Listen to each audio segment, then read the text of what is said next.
Bhagavad Gita chapter 1 श्लोक 37। तस्मान्नाहं वयं हन्तु धर्तराष्ट्रान् बन्धुवान् स्वजनं हि कथं हत्वा सुखीनं श्याम माधव। अर्जुन बोले, इसलिए इन पितरा संबंधियों को मारने के लिए हम योग्य नहीं है, क्योंकि हे माधव, अपने कुटुंबियों को मारकर हम कैसे सुखी होंगे। तो अर्जुन अब तक अपनी दलीलें, अपनी थॉट्स, अपने जो भी मन में चीजें हैं वो कृष्ण के सामने रखता है, बोलता है और अपने पॉइंट्स रखता है कि युद्ध क्यों नहीं करना चाहिए।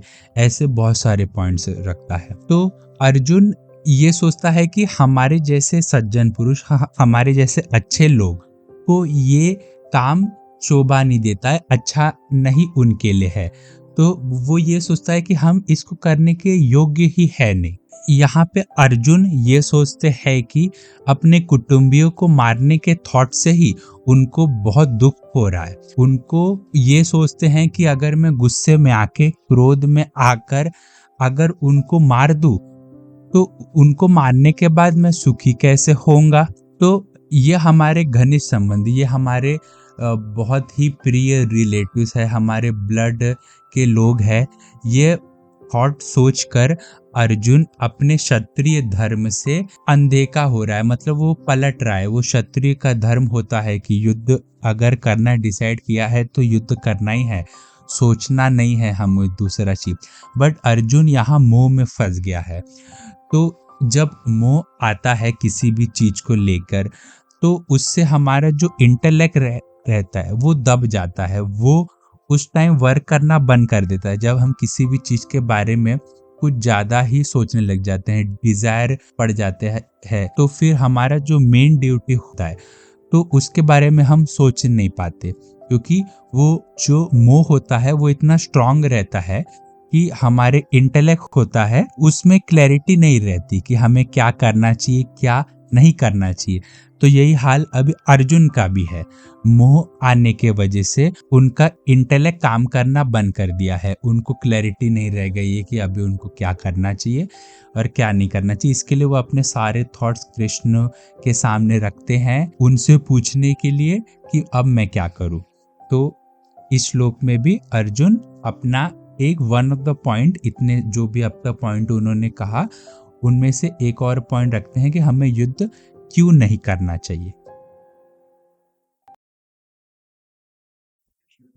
अब हमको ये शंका, ये मन में डाउट आ सकता है कि दुर्योधन तो सामने वाले पक्ष को, सामने वाले आर्मी को अपनी फैमिली मेंबर समझ रहा है, पर दुर्योधन सामने वाले पक्ष के लोगों को अपने फैमिली मेंबर्स क्यों नहीं समझ रहा है।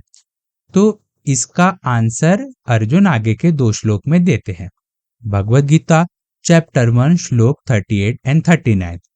यद्यते न पश्यन्ति लोभोपहत चेतसा कुलश्चय कृतं दोषं मित्रद्रोहे च पातकं कथं न श्रयमस्माभिः पापादस्मा निवर्तितुं कुलश्चय कृतं दोषं प्रपश्यद्रि जनार्दन।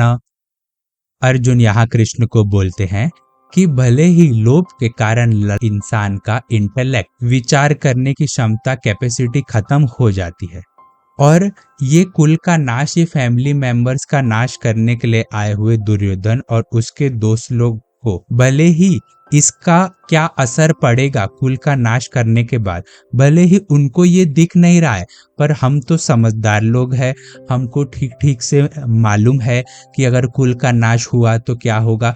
तो हम क्यों ना उस पे विचार करें, हम क्यों ना उस पे सोचे। अब लोभ क्या होता है वो बताते हैं। इतना मिल जाए, इतना और मिल जाए, फिर ऐसा ही मिलता रहे। ऐसे धन, पैसे को, जमीन को, मकान को, घर को, प्रशंसा, मतलब लोग सोचते हैं ना कि ये भी मेरा रिस्पेक्ट करे, वो भी करे, फिर और लोग मेरी रिस्पेक्ट करे। तो ऐसे सब चीजों की तरफ जो थॉट जाते हैं उसको लोभ बोलते हैं कि मुझे और पैसा मिले और मिलता रहे, मिलता जाए। तो कंटिन्यूअस ये सब चीज पे अगर थॉट जाते हैं तो फिर उसको लोभ बोलते हैं, लालच बोलते हैं। तो दुर्योधन और उसके दोस्तों का भी यही थॉट प्रोसेस था कि जमीन हमको मिल जाए और फिर और जमीन मिले, फिर मैं पांडवों को कुछ भी नहीं दूंगा जमीन। तो इसके तरफ उनका कंटिन्यूअस थॉट थिंकिंग जा रहा था, उनका लोभ लालच बढ़ता ही जा रहा था। तो जब लोभ बढ़ रहा था, लालच बढ़ रहा था, तो इंटेलेक्ट जो सोचने की क्षमता होती है माइंड में, बुद्धि में, वो कम हो जाती है।